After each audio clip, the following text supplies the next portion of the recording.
নমস্কার, royal Bangla TV সকল দর্শক বন্ধুদের স্বাগত। আমি আপনাদের সামনে এই এতদিনের ভোট যে চললো সেই ভোটে আজ গণনা, সেই গণনার আজ ফলাফলটা কি কতদূর দাঁড়িয়েছে তা নিয়ে আপনাদের সামনে উপস্থিত হয়েছি।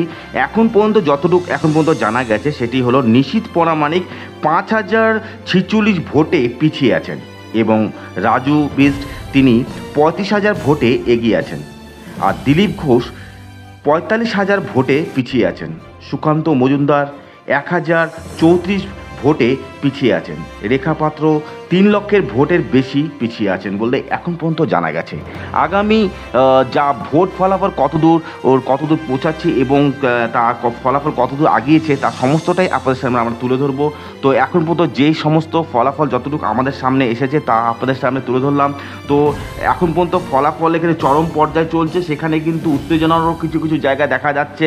সেখানে দুই পক্ষের ভেতরেও কিন্তু বেশ উত্তেজনা, এমনকি কিছু জায়গা আপনাদের সামনে তুলে ধরেছি যে অশান্তির বার্তা একটা দেখা গেছে সেখানটায়। কিন্তু সেক্ষেত্রে কিন্তু প্রশাসনের তৎপরতা কিন্তু ভালোই দেখা যাচ্ছে। সেখানে প্রশাসন কিন্তু যথেষ্টভাবে কিন্তু তাদেরকে সেই জায়গাটা শান্তি শৃঙ্খলাভাবে যদি এই ভোট গণনা হয় তার জন্য কিন্তু প্রশাসন সেখানে যথেষ্টভাবে চেষ্টা চালাচ্ছেন। এবং সেখানে যে সমস্ত ভোট কেন্দ্রগুলি অর্থাৎ ভোট গণনা কেন্দ্রগুলিতে ভোট গণনা হচ্ছে সেখানে কিন্তু উভয় পক্ষের নেতারা তারা কিন্তু এখানে উপস্থিত এবং জনগণও কিন্তু সেই ভোট গণনার দিকে তাকিয়ে বসে আছে এক নাগারে।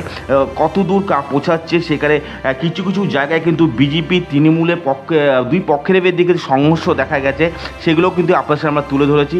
এখন পর্যন্ত যা ভোট ফলাফল তার সমস্তটাই আপনাদের সামনে তা আমরা বিস্তারিত তুলে ধরলাম। তাও আরেকবার আপনাদের সামনে আবার বলে দিই, যেটা নিশীথ পরামানিক এখন পর্যন্ত 5,046 ভোটে পিছিয়ে আছেন এবং রাজু বিস্ট সেখানে 35,000 ভোটে এগিয়ে আছেন।